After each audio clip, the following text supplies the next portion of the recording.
FM 90. Brought to you by Housing Finance Bank, a financial institution regulated by Bank of Uganda. Housing Finance Bank, we make it easy. Your views, our interviews on Spectrum, Radio 1 FM 90. A very good evening to you, and thank you so much for joining us on this edition of Spectrum, coming to you live on Radio 1 FM 90, broadcasting from the Central Building here in the heart of our city, Kampala, but also online via our website, which is www.radio1fm90.com. Now, on that website, there is an icon with the word Listen Live. You click on it, you'll be able to listen to this radio station. We're also live on the different radio listening apps: TuneIn, AfroMobile, Your TV channel, Radio Garden, and Stream Afrique. Those can be obtained from the Google Store of your smartphone. You download from your phone, then you look for Radio 1 FM 90, and as long as you have an internet connection, you'll be able to listen to us. The other option is via your TV set. That is, if you have a DSTV connection, you look for audio channel 897. Radio 1 is right there, broadcasting live. My name is Kenneth Lukwag Anderson, your host. Today we'll be tracking progress in the oil and gas sector, some critical issues that we need to reflect on. My guest in studio is Miss Sarah Banage, the head of corporate affairs at the Uganda National Oil Company, UNOC. Now, we know that we expect to start producing oil at the end of next year. Now, beyond the oil, there are other things that are being done. Now, this includes setting up an industrial park. This industrial park is seen as one of the steps Uganda is taking to maximize gains from the oil and gas sector. Now, this industrial park is closely connected to another critical infrastructure, the oil refinery. Now, Ugandans have also been promised cheap LPG for their household needs. And there are many other things that need to be done in a timely manner in order for this country to actually meet the targets that are being set.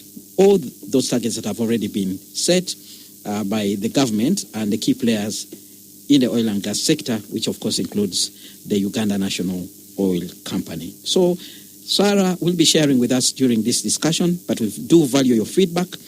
If there's anything there that you've heard about the oil and gas sector and you have some information you want to share with us, please do so. It could be a question or comment. We welcome them. Use the WhatsApp line 0703-090-090. Time allowing, we'll open the phone lines for you to call in and join this discussion. Good evening, Ms. Sarah Vanage, and thank you very much for joining us.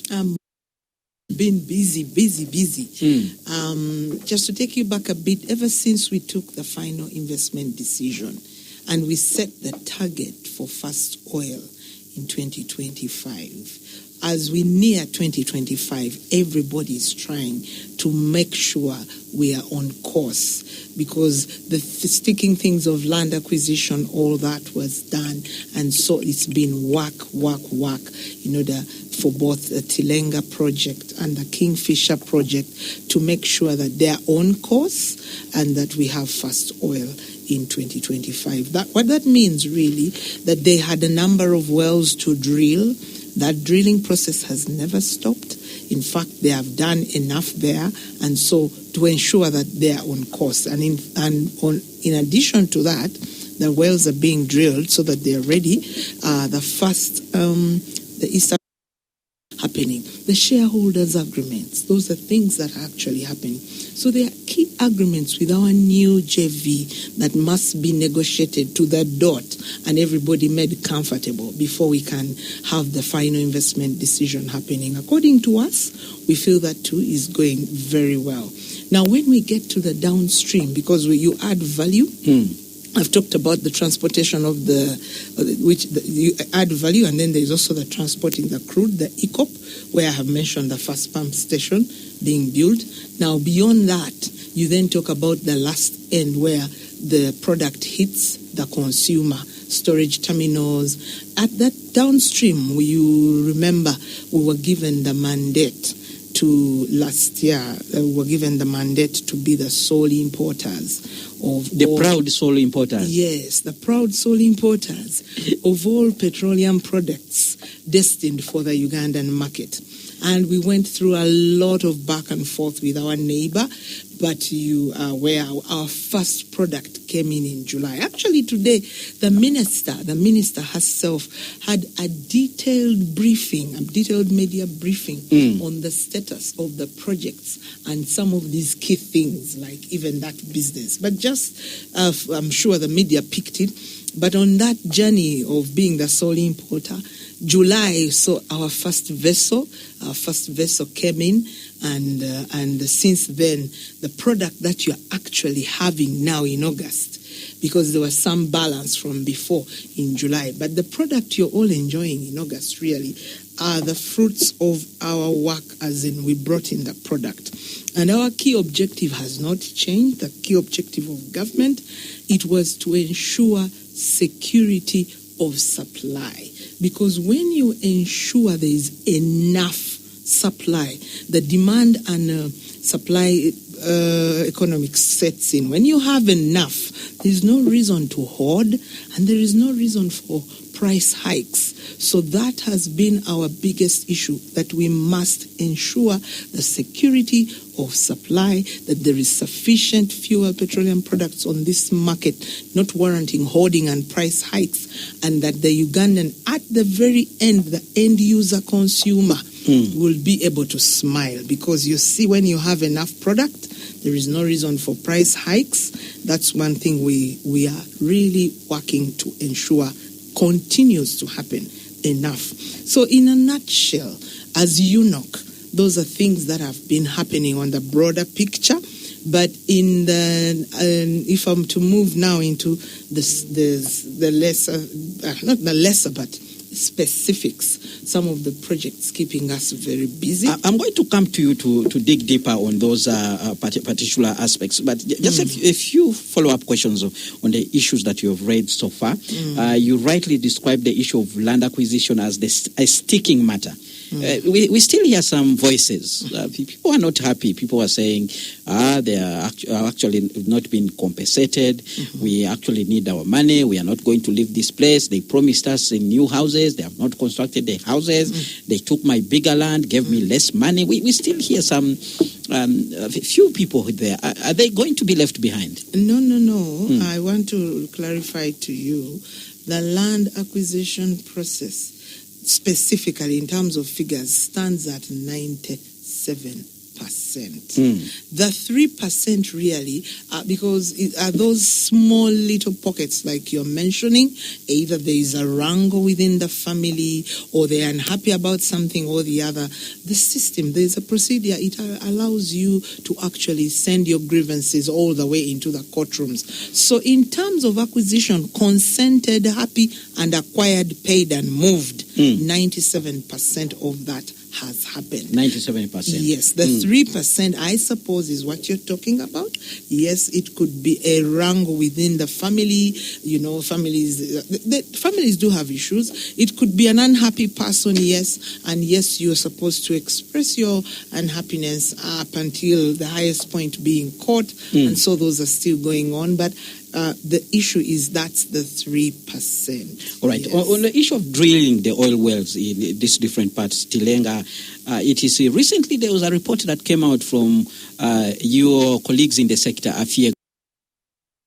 It's being followed with people checking on you. Now, there will be some people who will say this, that, and the other, and they can say something which we may not probably be able to finish here on the radio.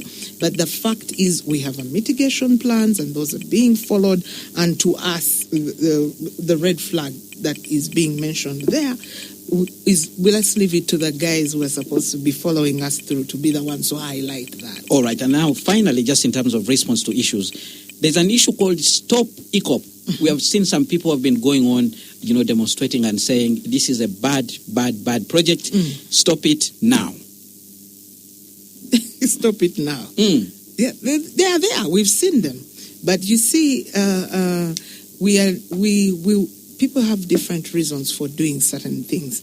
Again, when you have developed a project and you are looking for financing, there will be some people who will use that opportunity to say what it is they want. On our part, we know it is a good project.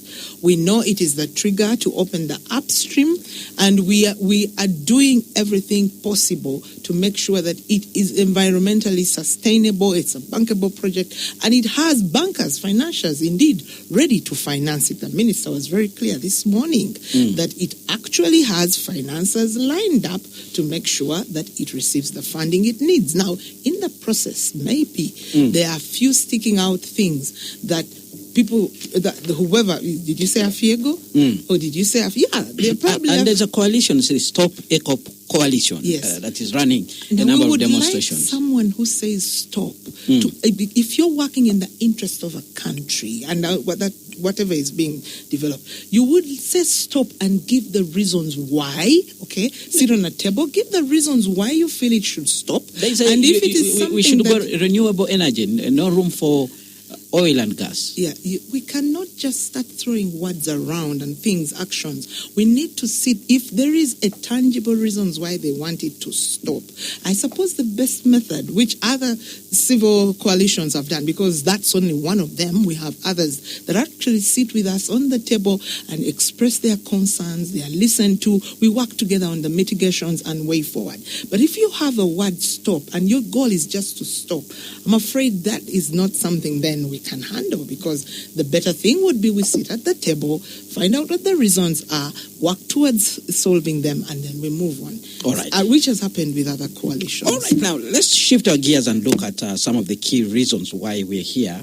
You wanted to update the country about what is called the Kabalega Industrial Park. What is that and what's happening there?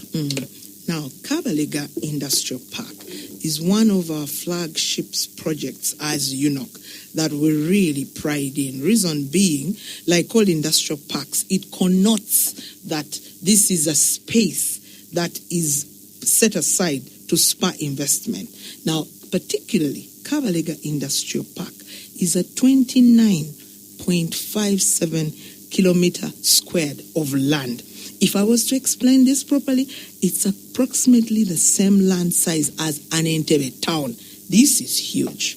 It's a huge industrial park. You've seen Namamve, you've seen other industrial parks, Luzira, but for an industrial park to be as huge as Entebbe, being set aside to develop oil and as an oil and gas industrial park, that is something that we really look to having and developing very well. It is 55 kilometers west of Hoima and in a parish called Kabale in Buseruka sub-county. Isn't that the same parish where the oil refinery is supposed to be? Exactly. I was getting to that. We'll get to it. All right. The Kabalega the Kabalega Industrial Park really is an industrial park that is meant to spur the economics of this oil and gas sector because of the industries, because of the very things that are going to be established there in order to spur our economy. Let's use examples. What are we likely to see there? In that industrial park? So that industrial park, first of all, is the home of the refinery. You're correct. But it's also the home of the Kabalega International Airport, our second international airport, that is right now completed 95%. So the international airport was the first thing to be developed there simply because it is ready, it's being made ready to bring in the equipment that is finally going to build the refinery. So you have in there the airport, you have in there the refinery, you have in there an export hub because that's where everything is starting. Even the pump station I told you about, the journey for the East African crude oil pipeline starts in the industrial park. You have in there industries, several industries. You have in there fertilizers, for example, petrochemical industries. You have in there cold chains. You have there warehouses, logistics. And then on the other hand, you also have there, we anticipate to have in there accommodation facilities, schools, hospitals. It's a city. It's a whole city. And the city is really coming up for the two reasons that its proximity to the airport that brings in the equipment to build, but can also take out We can also take out our products that we have produced for export. Then it's proximity to the refinery. When you have a refinery established somewhere, apart from the oil, the petrol, the jet, the kerosene, the diesel that you produce after refining, there are residues that remain after refining, which are raw material into so many industries that are spurred just by being in proximity to the refinery. Take, for example, plastics industries. Take food preservatives, carpets, rubber, paints, glass. All these factories require raw material. All these factories require raw material to be able to grow. And this raw material that is currently being imported, in order for these factories to excel, at the point of having the factories next to the refinery, we will see this import bill, the things that they import, go away, and then they tap into the raw material coming directly from the refinery. So we see industrialization coming up very well here with so many factories. Imagine the employment that will come up. But not just that. I mentioned the accommodation, the hospitals, the schools, the airport, the refinery, an export hub of crude. It's a city as big as Entebbe International Airport. All right. So this is an industrial park. Yes. What kind of model is it taking? Is it the government of Uganda that is investing there and setting up these industries? Is it a place that investors are being asked to consider? Is it also a place open for ordinary Ugandans who want to start up something? What kind of model is this park taking? Okay, very well asked. So the industrial park is managed, developed, managed, and operated by UNOC. Now, because of the right thing to do, we are in partnership. We are looking for a partner with whom to manage it, someone who will market, someone who will bring in some money but also market it. I was about to ask you who is in charge. Yes, because we are the ones in charge. But it doesn't stop us from getting a joint venture, because people who have done this before, there are huge industrial parks in Singapore, there are huge industrial parks in America. People already know how to do this, market, and be able to run it very professionally. So whereas we are the ones managing, operating it, and will maintain it, we will do that with a joint venture partner so that they can market it, use their experience, and bring in some money for us to run it. And how will we do that? So it has land. The land policy was already approved. What is before cabinet, and the minister was talking about it this morning, are the land rates, because an industrial park attracts investors. When you come in, you get parcels of land. And so the rates is what is being approved by cabinet, so that once these are approved, then interested investors will start coming in to pick their parcels of land when the rates are approved. So inside the park itself, the government of Uganda acquired this huge chunk of land. Yes. So in there, the government of Uganda is going to be selling plots of land. Yes, you can call it sell, selling, you can call is it leasing? What exactly? Those are the things cabinet will. That's what is before cabinet. It will agree that maybe it's a rate of this nature, it is a lease or what. The way industrial parks, whether sell or lease, it will agree. So that is what is before cabinet in terms of how do you parcel this land and what rate do you give investors. But you're correct. The land is there, huge as it is, Entebbe City. Now investors will come in. And did you call it Entebbe City? As big as Entebbe City. As big as, because 7,000 acres, 7-point-something thousand acres, that's a city. And the closest I can measure is the town of Entebbe. All right, let's look at, in terms of infrastructure. Of course, we know there are certain things that are going to be developed there. But the government of Uganda has a responsibility also to take certain amenities to that place. Correct. How far are we? There's some key issues that the government is doing there. Yes, actually that's where we are, because in terms of a master plan of how the place will look, roads and all that, that was set. So the next thing now is it's going to have, at the moment as we speak, the 240 megawatt station. It's a power station. Those are things that are now supposed to be happening. And this happens in connection with other government agencies. So the utility of power... Which other government agencies? You are all under the same government agency. Ministry of Energy and Mineral Development. No, but you see, if you're talking of a power station, then you're talking of Uganda Electricity Transmission Company coming in to do their part. I had forgotten about that part.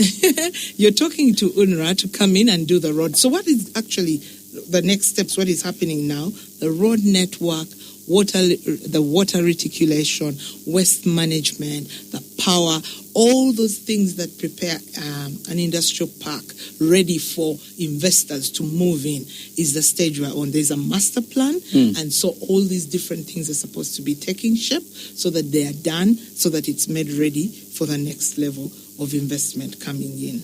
All right. Spectrum on Radio 1 FM 90, our topic of discussion today. We are tracking progress in the oil and gas sector. Main focus is on the Kabalega Industrial Park. We'll be also talking about LPG. There's something that has been promised to Ugandans called LPG that will be useful in your household. Today, I'm speaking to Ms. Sarah Banage, the head of corporate affairs at the Uganda National Oil Company. Please do share with us via the WhatsApp line 0703 090 090. What's your view about the progress that is being made? What advice can you give? What misinformation or some of information that you have out there that Sarah can actually respond to? Stay tuned to Radio 1 FM 90. We continue after this break. Well, thank you so much for staying with us on Spectrum Live on Radio 1 FM 90. Our focus this evening is on the progress that is being made in the oil and gas sector. My guest, Ms. Sarah Banage, Head of Corporate Affairs at the Uganda National Oil Company. And we've just been discussing Kabalega Industrial Park located in Hoima, where a lot is expected to take place in terms of setting up an industrial belt where very many things will be carried out, including value addition, and most likely some of the products we'll be looking at include plastics. And of course, this being an industrial area, Sarah, the other critical issue that we need to look at associated with issues of industrialization is pollution. Are we getting, lessons from other countries? Are we perfecting? What steps are we taking actually to ensure that this industry itself does not become a disaster? Maybe for the farmers who are in that particular area in Hoima and the country at large. Yeah, when you look at this industrial park, the Kabalega Industrial Park, there's a huge green belt that is supposed to be able to capture the gases that come out of the refinery. And the reason it's put there is because of the proximity to the refinery. So you have all these industries going on, and then there is this huge green belt. Already we've started planting trees in that green belt, by the way. UNOC has already taken that. So there's going to be a buffer? Yes, there's a buffer to counter the gases that come from the heavy industrialization taking place in the park. Then you have the green belt, because the green belt is really the trees that capture that carbon. We don't want to have another Kitezi sort of in that particular area with the pollution affecting people, noise, etc. No, the master plan is a good one. You have industries, you have all those accommodation things I've talked about, then you have this huge green belt, specifically, intentionally put there because of the industrialization and the industries in that place. The two capture, the green belt captures the gas emissions, and then that balances out, yes. The environment has been well catered for in the master plan. All right. Now, just a little bit on the issue of the industrial park. I know you about the issue of the oil refinery. I know you did tell us that there's an investor on board. What kind of refinery are we looking at, and why is it important for us actually to have a refinery? Some people argue and say, you're setting up a crude oil pipeline. At the same time, you're setting up the refinery. What are you doing? Confusion, some people will say. Yes. Now, first of all, the Tilenga project and the Kingfisher project, the amount of crude that will be produced on a daily is too much. The refinery just needs 60,000 barrels. So 180,000 barrels will be put in the pipeline for export because we cannot consume all of it. So it's a 60,000 barrel per day kind of refinery. 60,000. 60,000. Yeah, it's 60,000 barrels in terms that you get is like 9.5 million liters daily refined. Okay, so of different products. Yes, for the different products, okay. 9.5. Now, in Uganda, our consumption of everything is at the moment like 7 million. petroleum products refined. So when you have a refinery getting you 9.5, you even have an extra that you can give to your neighboring countries of a finished product. UNOC has the sole responsibility to import and sell oil. So we are going to start producing here in Uganda. People are looking at the pump price and saying, is it going to go down? Okay. Now, if we're producing our own oil. There's something you asked me before. So when you have a refinery, because you were trying to ask me, justify a refinery. Refinery and you need pipeline. A refinery to be able to refine the crude, what we say add value, because crude in itself cannot be used. And when you export all of it, then you will always be in an import position. Now, our country has the crude. The crude comes and we must refine, and that's why there is a refinery. The crude, when you refine it, will get jet fuel, we'll get diesel, we'll get petrol, we'll get kerosene. We'll also get LPG. This is liquefied petroleum gas. The gas that we import, we'll be able to have it here and be able to have access to it. So you want to have a refinery to get out of an import situation and have the product refined and found home. That's why you need a refinery. But because what is refined on a daily is what you need, the balance is what is sent through the pipeline to Tanga to be sold to the international market, still to get revenue for the country. That's why you need a refinery. You were asking me about right now what's happening. Yes, we have the mandate to bring in a finished product because our refinery is not yet ready. We bring in all the petroleum products required, finished, and the whole purpose of us now dealing with the supplier is what you recall was to cut out the middleman and also to ensure that we have sufficient supply. Where I started from, I talked about the fact that the August product is solely something that we brought in. And in time, when you ensure you have sufficient supply on the market, you will not see the price hikes that just used to come suddenly, 150 watt. Those come when you don't have enough supply on the market.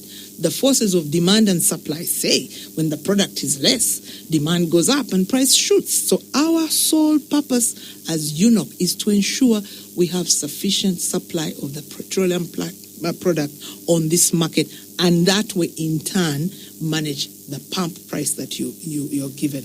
You must also know that the things that go into the pump price, there is the international market price that this oil is imported, this petroleum product is imported at, that we really have no control over. But once you manage the logistics, the extra logistics in terms of timely, sufficient, then you indeed will be able to make some benefits, so some savings, which are then seen by the end user consumer at the pump price. All right. Now, of course, as we talk about the oil refinery, we talk about the industry, there's one byproduct that is going to come out of all that, and it's what you people are calling LPG. What's LPG? LPG is really in full liquefied petroleum gas. What is it? Liquefied petroleum gas. Okay. And really, liquefied petroleum gas are flammable. We say flammable hydrocarbon gas, but it is a flammable product that you have in your house in a cylinder. Very flammable. Gas is flammable. It's used for cooking. It's used for heating. Now, when we refine our crude, we will also make that. But right now, what we are doing, because we are not yet get to that level, UNOC has also started a project, is launching a project where we have liquefied petroleum gas in big tanks, 2-ton tanks that are used by heavy users. So that is what is liquefied petroleum gas, commonly known as gas, used in your cooking and heating in your houses, that we are going to launch now at a higher level to be used by heavy users like schools, hospitals, and hotels. The heavy users, because this is 2-ton. I think in your house, just like in my house, we only have 13 kilos, but we have a 2-ton tank of LPG, which we are launching. Our first pilot is actually launching it at the Uganda Petroleum Institute, Kigumba. So it is a flammable and it's efficient. It is portable. It is a very low carbon footprint because gas is clean. Now, what's the purpose of that? And we are told you have a project about it. Yes. The whole purpose of us launching this huge LPG tank is we are migrating people away from biomass fuel usage, which is biomass fuel, wood, charcoal. The whole purpose is to migrate people from charcoal and firewood cooking to modern clean cooking, which is gas. And that the thinking behind all that is the problem we have got with our forests.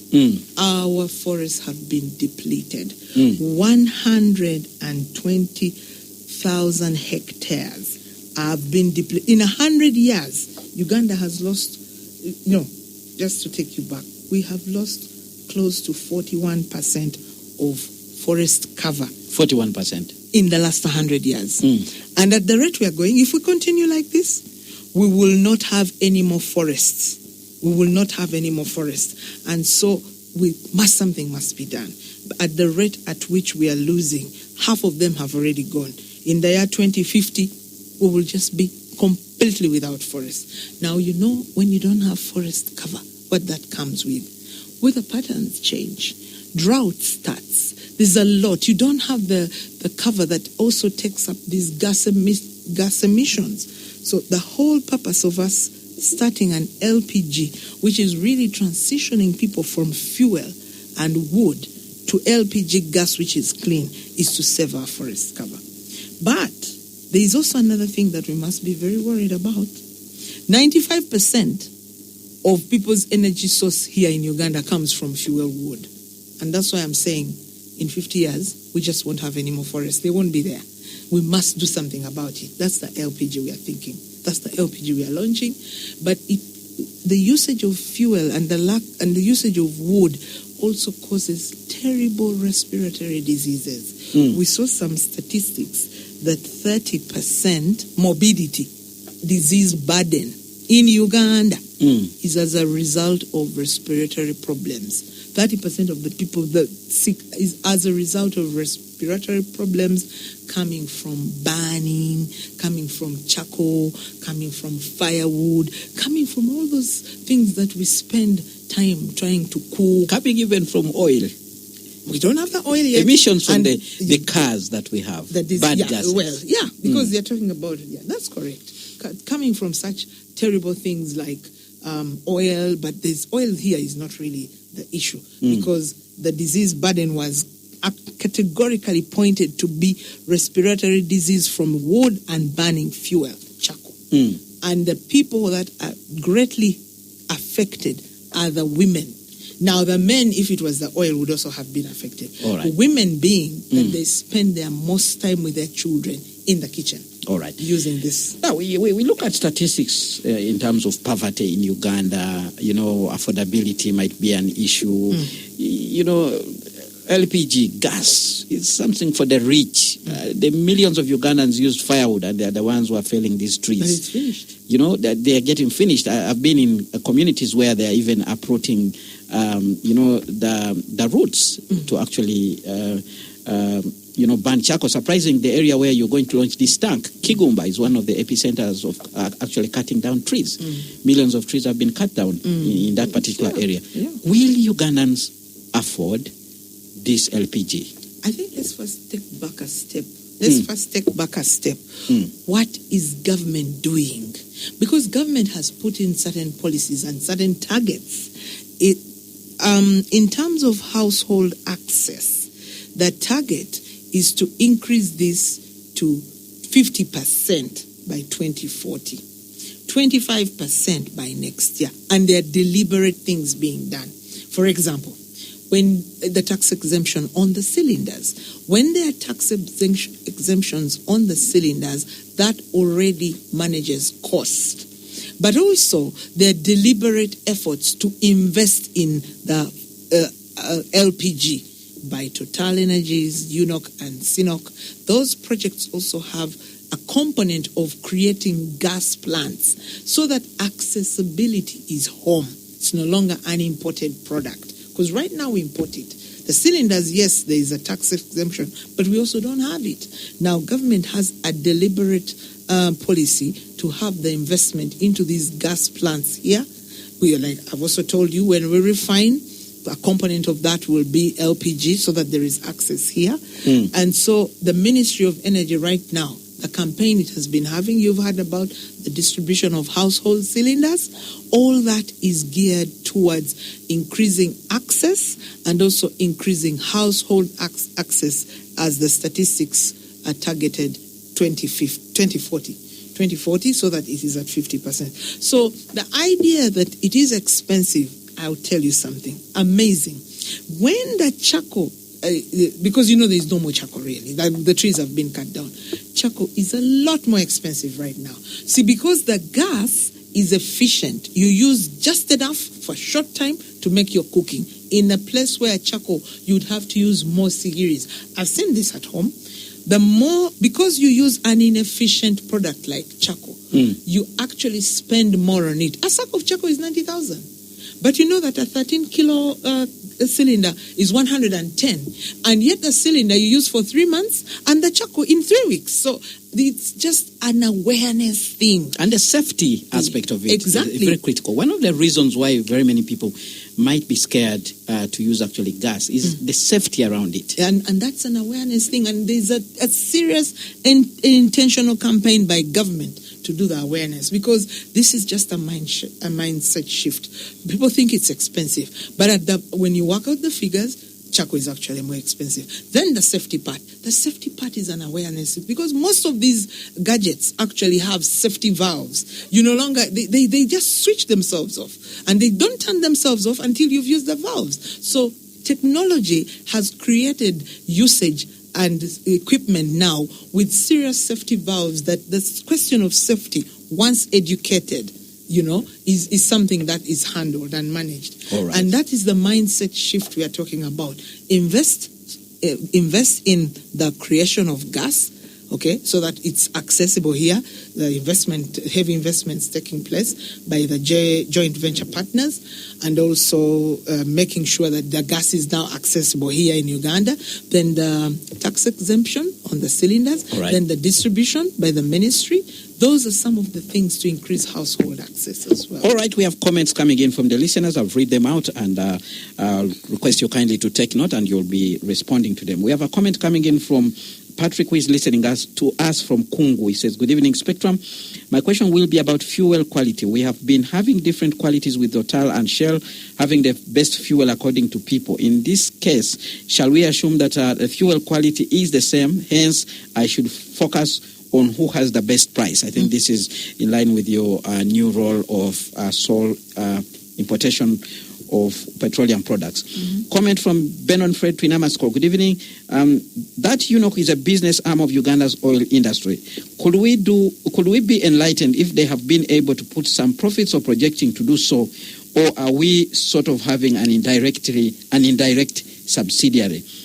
On the pipeline, of the pipeline and the refinery, which one would be cheaper to construct and which one will be sustainable? And he says, thank you for the show. We have another comment. Are you aware garbage is a source of methane gas? What plans do the ministry have to transform dump sites into the country to energy-producing sites? I think that's another particular aspect there. Thanks, Anderson, for the show, and Ms. Banage for being available. How viable is building a refinery and pipeline at the same time? What is the cost of the refinery? What's the cost of the pipeline? Does it make business sense? Secondly, the Attorney General advised that production sharing agreements be shared mid this year. Are they now available for the public to know the deals you are into? Lastly, KIP project is going to be a white elephant if they don't allow local investors to put in their businesses. In other words, local content. That's a comment from Chris there. Then we have another comment here from Albert Wandera. Having worked before for government and now working for one of the largest telecom companies in this country, and also worked closely with Talo Oil, please allow me to tell you the truth, which you will not get from the government prophet in studio, is that there is no oil in any block in Uganda, and what we are building is a refinery which will be used to import crude oil through Tanzania port, then refined. Tell our prophet in studio to share code 45371 findings of tallow oil in all blocks. What I can assure is that by the time government shifts the reality from oil mining to oil refinery, our prophet will be somewhere in the Caribbean enjoying her paycheck. Lastly, please ask our prophet to give you a list of Ugandans that were sponsored and sent abroad to study about oil and gas. Then put this question to her. Why 98% of these people are from one region or tribe? Well, these are questions that we keep getting, and that's a comment from Wandera there. Okelo Patrick Bonyo from Busega. Thanks for the show. I'm very impressed by the lady in studio, the way she articulates the matters, and she makes one feel the coming development in the oil sector. Now, when do we expect the oil to start flowing? Will the refinery be built or it has been shelved? Do we expect LPG prices to drop so that the ordinary person can afford? How have we catered for the environment, or are we ready for an eventuality from oil leak? May you continue with the good work you are doing. Then we have another comment here. Good evening, Spectrum. Hooker from Mukono. This is a good discussion. Government wants to ban plastics, and now plastics, a key output of an industrial park. Isn't it a contradiction? Who did the master plan? Who reviewed it? Because consultants have a tendency to cut and paste, yet conditions differ. Where will you put corruption in the oil and gas sector? With our in-house refinery, shall we still have an international component to our fuel? Firewood and charcoal food is much tastier. How will you roast maize or cassava? Do you know that fossil fuels are worse than biofuels? Well, a number of questions continue to come. This sounds so good to be true, and I hope it sees the light of the day. My question is, are there plans to construct railway lines linking Hoima City to other cities to facilitate transportation of this oil? Otherwise, we shall have so many oil tankers on our narrow path roads, increasing the risks of road traffic accidents. Then lastly, Moses listening in from here in Kampala says, good evening, Spectrum. Sometime last year, the government came up with a project of giving out gas cylinders to households at a subsidized cost to save the environment. The project died a natural death. I would request the lady in studio to update us on what happened, where the cylinders stolen, just like any other resources in Uganda. Mm-hmm. That's a question there, where the cylinders stolen. Mm-hmm. But quickly, let's respond to these comments and then have our closing remarks. Okay, some of them are really the same, but I think there is someone who asked about the costs. The concern of the cost of the, is it viable to have both the pipeline and the refinery? Very viable. The costs are different, whereas the pipeline is $5 billion US dollars, the refinery is $4 billion. And why you need both is, like I said, we must refine our product in country in order to have usable things like fuel, which is diesel, petrol, kerosene, and all that, jet fuel. So you need the refinery to add value to the crude, because the crude in itself needs value to be utilized. But the crude barrels per day are too much. We cannot consume them as a country. We only need 60,000. So 180,000 barrels per day cannot be just left there. What is wise is to put them through a pipeline, and that's why the pipeline is important, and transport them to the port of Tanga in Tanzania and sell that crude on the international markets. So you get money from the crude and you also get money from the refined product. Both are necessary, both are important.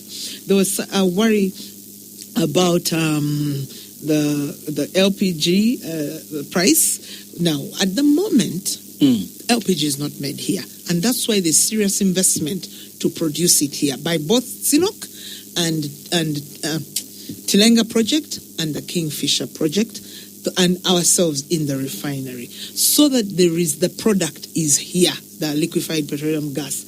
Now, the gas, once accessible, then you can begin to see some prices go down.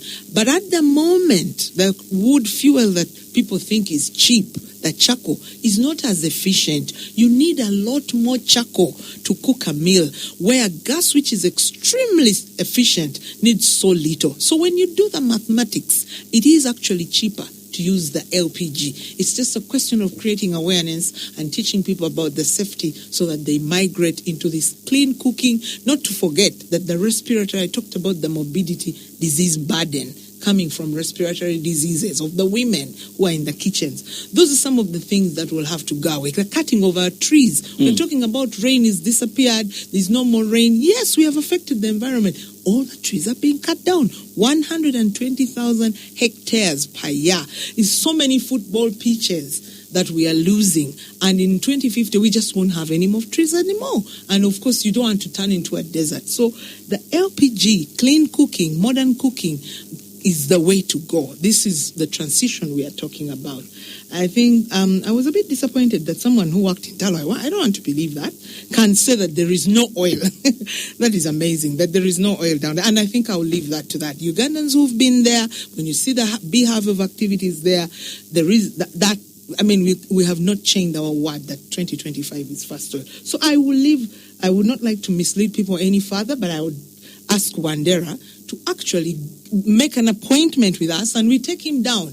Because if he worked in Talo, he knows better, really. He shouldn't be misleading people like that. There's a listener in the UK, Charles, who actually writes and said, "Hello, Spectrum, I understand about sustainability and all that I've thought about are schools. In Africa, especially Uganda, they use firewood. How is the government going to deal with this? Is there any solution to how schools are going to prepare student meals? LPG, is it a solution for schools?" Yes, that's a solution. Now we are going to launch our project. Our project, the whole purpose I was here this evening is to talk about the 2-ton tank. The 2-ton tank is for big users like schools, hospitals, and hotels. Whereas the ministry is doing a tremendous job on the household distribution of the cylinders. The cylinders, are 13 kilos, just so that you get the point. Ours is a 13-ton tank. So that for the heavy users, you manage the households, you manage the heavy users. And LPG is the way to go. That's where we're migrating people there. Because the charcoal is actually not there. The wood is not there. It's gone. And so the expense of schools and heavy users that they are going through by having a lot of charcoal and firewood brought is the solution can only be LPG. All right. Very lastly, the mother of all questions, what assurances does she give the country that oil will be more of a blessing than a curse? Oil will be a blessing, one. The time we have taken on this and the lessons we've seen, the ones who have gone before us, the problems they've had, we did not adopt.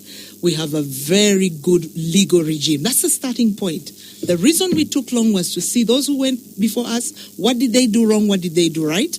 And you can only do that in a good legal regime. Now we have very good laws. The laws that ensure there is national participation, that Ugandans benefit as Ugandans. The national content laws we are talking about. And the ring fencing of particular businesses strictly for Uganda. The Kabalega Industrial Park, by the way, somebody brought it in. Solely the priority is given to Ugandan businesses because they're already there. All right. Okay? So they are given the opportunity to be next to a refinery so that their raw material is cheap rather than imported.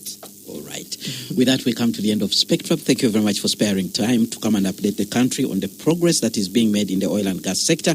We'll be keeping closely to understand the new changes that are occurring, and hopefully another time you'll be here to share with us what will have transpired. I've been your host, Kenneth Lukwago Anderson. Up next, we have the news from the news desk in English with Miss Josephine Dagano. Thereafter, we'll continue with the great songs and great memories with Bibi Jr. bringing you the Soul Train.